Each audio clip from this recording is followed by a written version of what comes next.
or welcome back students. In this video we are going to discuss question number 1 of your chapter approaches to equity analysis. This is the chapter of one of your subject called fundamental of investment which is applicable to BCom honors third year.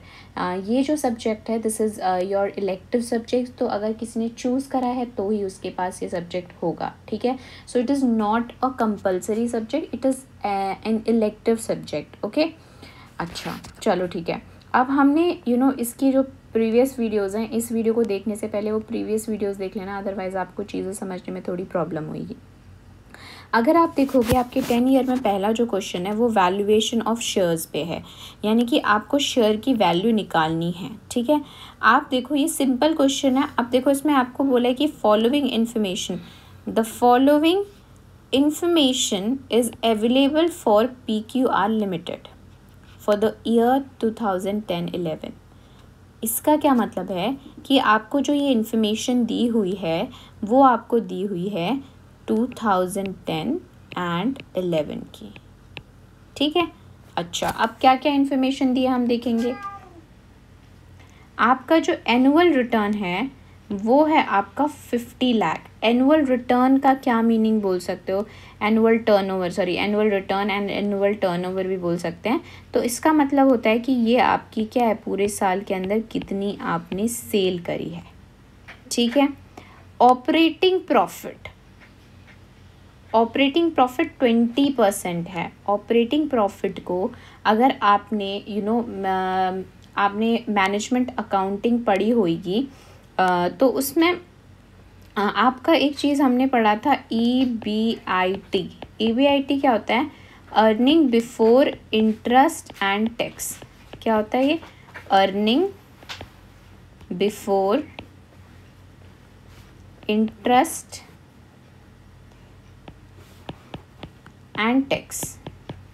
तो ये जो earning before interest and tax होता है ना, इसी को कहते हैं EBIT. तो ये ऑपरेटिंग प्रॉफिट भी यही है, यानी कि ये आपको जो EBIT है ये क्या है, 20% ऑफ किसका होगा, जो आपकी टर्नओवर होगी. बात समझ में आ गई. अच्छा आपका जो इक्विटी शेयर कैपिटल है, यानी कि इक्विटी शेयर कैपिटल की PQR लिमिटेड में कितनी वैल्यू है, इक्विटी शेयर कैपिटल की आपकी 20 लाख की वैल्यू. इसमें फेस वैल्यू 100 रुपये बोला है, यानी कि एक शेयर की जो फेस वैल्यू है, मतलब जो कंपनी में जो वैल्यू है वो 100 रुपये है, ठीक है. तो अगर हम फेस वैल्यू के हिसाब से देखेंगे तो आपके बताओ कितने शेयर्स होंगे. यहाँ पे अगर आप नंबर ऑफ शेयर्स निकालना चाहो तो कितने होंगे, ₹20 लाख डिवाइडेड बाय 100, क्योंकि एक शेयर की वैल्यू 100 रुपये है. तो बताओ कितने शेयर हो गए आपके, 20,000 शेयर्स हैं कंपनी के पास, ठीक है. कितने हैं, 20,000 शेयर्स हैं. चलो ठीक है, यहाँ तक तो बात समझ आ गई. अब मैं इसको इरेज कर देती हूँ यहाँ पे, ताकि बाकी चीज़ें भी मैं आपको समझा सकूँ, ठीक है. चलो अब यहाँ पे देखो आपको क्या दिया है, कैपिटल रिजर्व दिया है 5 लाख. फिर आपको प्रेफरेंस शेयर कैपिटल दिया है 20 लाख. ये 12% प्रेफरेंस शेयर का मतलब है, ये जो 12% है ना प्रेफरेंस, ये इनका डिविडेंड का रेट है. किस चीज़ का रेट है, डिविडेंड का रेट है. ओके, डिविडेंड का रेट है. 10% लॉन्ग टर्म लोन है, यानी कि ये इंटरेस्ट लोन जो है आपका लॉन्ग टर्म, उस पर जो इंटरेस्ट लगेगा वो ये रेट है, ठीक है. उसके बाद 12% आपके डिबेंचर्स हैं. ये 12% डिबेंचर भी क्या शो कर रहा है कि ये जो आपने डिबेंचर्स लिए, मतलब लोगों को डिबेंचर इशू किए, उस पर आपको 12% का इंटरेस्ट देना पड़ेगा. आपका टैक्स जो है वो 30% लगेगा. डिविडेंड पे आउट रेशियो 50% है, यानी कि आपको डिविडेंड जो मिलेगा वो मिलेगा 50% आपकी अर्निंग पे. प्राइस अर्निंग रेशियो 30 है, ठीक है. प्राइस अर्निंग रेशियो 30 है. अब आपको इसके बेस में कैलकुलेट क्या करना है, अर्निंग पर इक्विटी शेयर, एक इक्विटी शेयर पे कितनी कमाई होगी, डिविडेंड पर इक्विटी शेयर कितना होगा, एक इक्विटी शेयर पे आपको कितना डिविडेंड मिलेगा. Market price of equity share, यानी कि जो आपका इक्विटी शेयर है उसकी मार्केट प्राइस क्या होगी. फेस वैल्यू तो 100 रुपये है, लेकिन उसकी मार्केट में क्या वैल्यू होगी. Earning yield on equity equity shares, earning yield on equity shares, आपकी इक्विटी शेयर्स पे क्या अर्निंग यील्ड होगी and dividend yield equity share पे क्या होगी. So you have to find these 5 things you know with the help of this data. चलो ठीक है, अब हम इसको कैसे करेंगे. आपके जो क्वेश्चन में आंसर की शुरुआत होती है ना, वो होती है, अगर आप देखोगे तो आपके क्वेश्चन में क्या दिया हुआ है, आपको दिया है annual turnover and operating profit 20% of your annual turnover होगा. यानी कि आपका जो ऑपरेटिंग प्रॉफिट होगा उसको हम क्या बोलते हैं, EBIT, earning before interest and tax, which is 20% of your 50 lakh.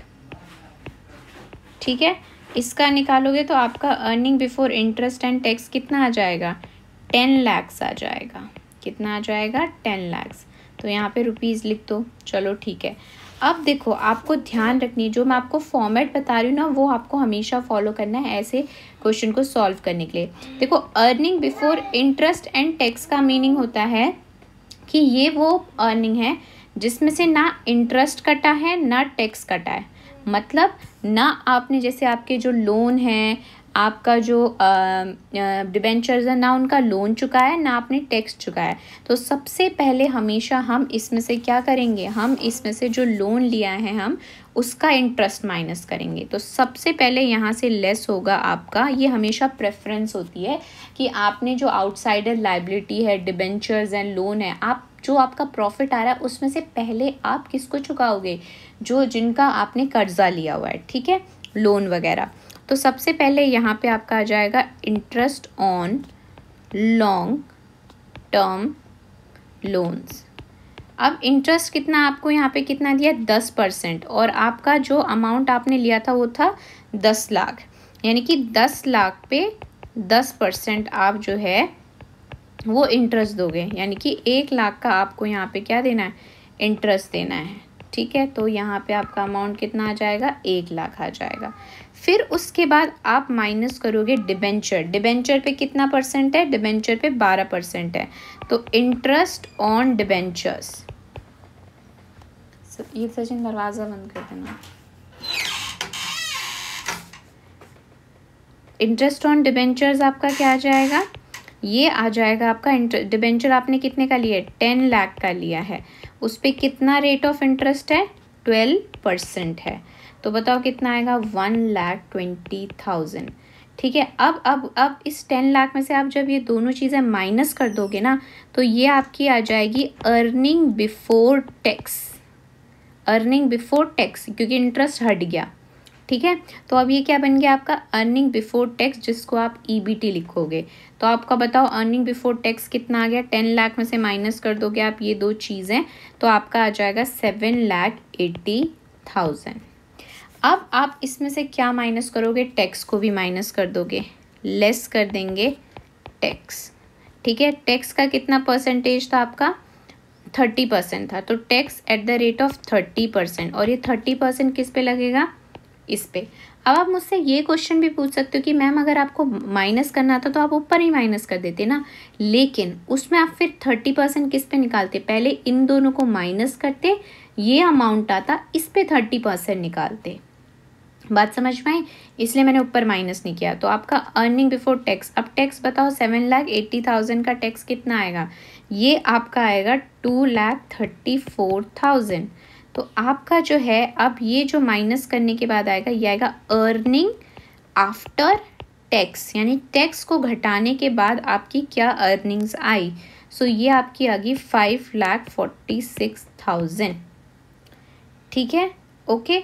अब इसमें से हम क्या माइनस करेंगे, देखो इक्विटी शेयर होल्डर्स वो होते हैं उनको वो पैसा मिलता है जब आप सब चीज़ को हटा देते हो. पहले आप इंटरेस्ट हटा दो, टैक्स हटा दो, प्रेफरेंस, जो आपके प्रेफरेंस शेयर होल्डर है उनका डिविडेंड हटा दो. सब कुछ हटाने के बाद जो कमाई बचती है, जो पैसा बचता है, वो इक्विटी शेयर होल्डर्स में बढ़ता है. ठीक है, और हमें निकालना है कि एक इक्विटी शेयर पे कितनी अर्निंग होगी. तो यानी कि मुझे निकालना पड़ेगा कि इक्विटी शेयर होल्डर को कितना पैसा मिलेगा. तो उसके लिए मुझे सबसे पहले इंटरेस्ट हटाना है डिबेंचर का, लॉन्ग टर्म्स का, देन टैक्स हटाना है. अब प्रेफरेंस वालों को भी पहले पैसा मिलेगा क्योंकि उनका नाम ही प्रेफरेंस है.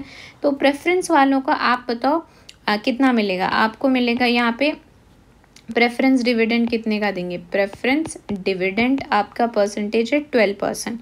तो आपका 12% किस पे निकलेगा, आपका 12% निकलेगा 12% कितने पे निकलेगा, 20 lakhs पे, हाँ 20 lakhs पे। तो आप 20 lakhs पे निकालोगे 12%, तो ये आपका आ जाएगा 2,40,000। तो ये आपका जो माइनस करने के बाद आएगा ना, ये आपकी जो है वो अर्निंग है, earning available for equity share holder. Equity share holder को जो पैसा मिलेगा वो है 3,06,000 रुपये। ये आपको मिलेगा इक्विटी शेयर होल्डर्स को, ये वाला पैसा। ठीक है, अब आपको निकालना है, सबसे पहला जो निकालना है, सबसे पहले जो फाइंड आउट करना है वो आपको फाइंड आउट करना है कि अर्निंग पर इक्विटी शेयर कितनी होगी। तो आप एक बात बताओ, आपको कोई भी चीज़ का प्राइस एक के हिसाब से निकालना है, तो आप टोटल जो अर्निंग है, यानी कि earning available for equity share holder, earning available for equity share holder divided by number of equity shares. बताओ कितनी अर्निंग अवेलेबल है, ये 3,06,000 divided by number of equity share. अगर आप देखोगे नंबर ऑफ इक्विटी शेयर आप देखोगे तो आपकी इक्विटी शेयर जो कैपिटल है ना, इक्विटी शेयर कैपिटल जो है वो है 20 लाख। ठीक है, और एक शेयर की फेस वैल्यू है आपकी 100 रुपये। तो आपके इक्विटी शेयर कितने हो जाएंगे, ये आपके हो जाएंगे, आप 20 से 20 कट कर दो तो आपके हो जाएंगे 20,000। तो 20,000 से डिवाइड कर दोगे तो आपकी एक शेयर पे जो कमाई होगी वो होगी 15.30 रुपीज़। अर्निंग पर शेयर ये बताता है कि एक इक्विटी शेयर होल्डर को एक शेयर पे कितने की कमाई होगी। ठीक है, तो एक इक्विटी शेयर होल्डर को कितनी की कमाई होगी एक शेयर पे, 15.30 रुपये की। बात समझ में आई, ये फॉर्मूला है निकालने का। तो आपको earning available for equity share holder निकालने के लिए ये प्रोसेस करना पड़ता है। ठीक है, कि जो आपके पास अर्निंग आई उसमें से पहले आप माइनस कर दो जो भी आपका इंटरेस्ट चुकाना है, फिर आप उसमें से टैक्स माइनस कर दो, एंड टैक्स माइनस करने के बाद आपका प्रेफरेंस, अगर शेयर होल्डर दिए हुए हैं तो उनका डिविडेंड माइनस कर दो, नहीं दिए होते, अगर सपोज करो आपको प्रेफरेंस डिविडेंड नहीं होता, देन 5,46,000 पूरे के पूरे इक्विटी शेयर होल्डर्स को मिल जाते। ठीक है, तो जो लास्ट में बचता है वो अर्निंग होती है इक्विटी शेयर होल्डर की। चलो ठीक है, पहली बात तो समझ आ गई। अब हमारे को दूसरे में क्या फाइंड आउट करना है, पॉइंट नंबर 2 पे, पॉइंट नंबर 2 पे आपको फाइंड आउट करना है डिविडेंड पर इक्विटी शेयर, यानी कि एक शेयर पे कितने का डिविडेंड मिलेगा। तो उसका फॉर्मूला होता है आपका कि अर्निंग पर शेयर कितनी हुई उस पे डिविडेंड, डिविडेंड रेशियो कितना है।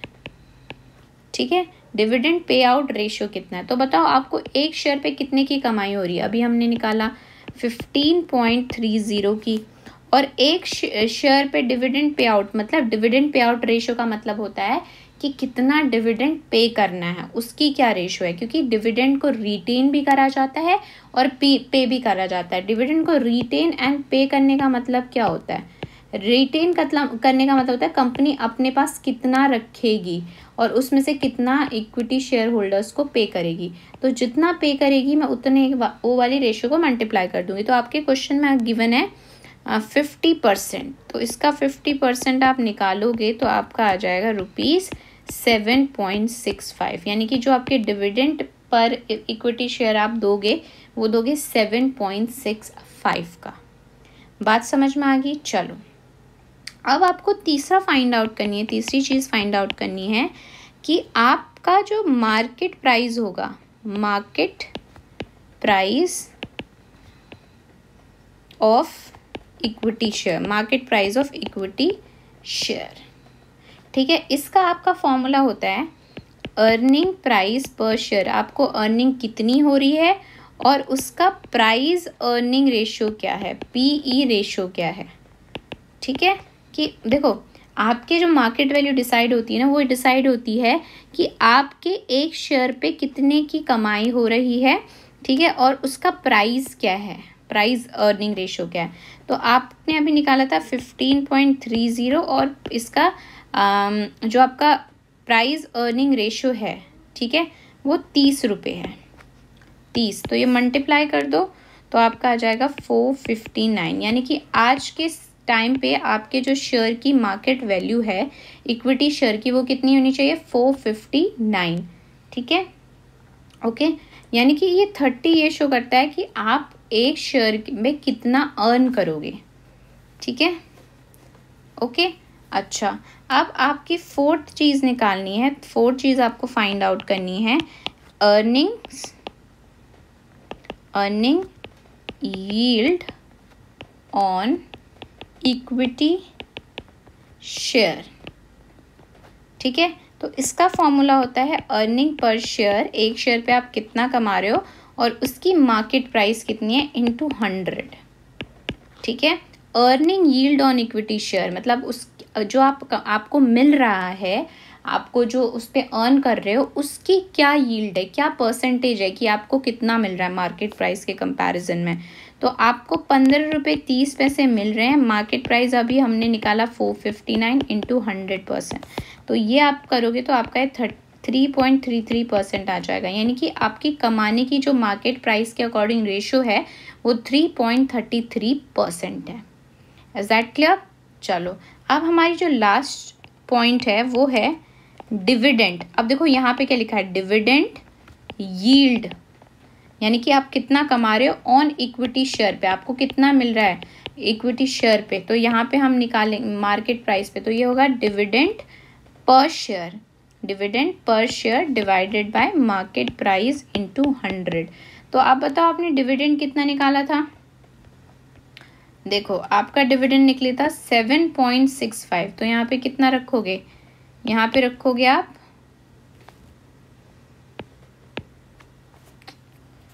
यहाँ पे रखोगे 7.65 डिवाइडेड बाय इसका मार्केट प्राइस क्या है 459 इंटू 100। तो आपका आ जाएगा 1.67%। यानी कि आपको डिविडेंड कितना मिलेगा एक इक्विटी शेयर पे, 1.67% के अकॉर्डिंग मिलेगा। ठीक है, तो गाइज ये आपका क्वेश्चन नंबर 1 था। आई होप आपको ये समझ आया हो, इजी क्वेश्चन था, मैंने ट्राई करा आपको और अच्छी तरीके से समझाने की।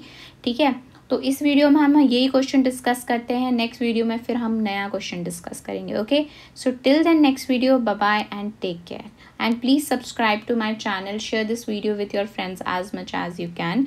और साथ में अपना जो सब्सक्राइब के साथ बेल आइकन बटन भी प्रेस कर देना, that you get notified each and every time whenever I upload a video for you.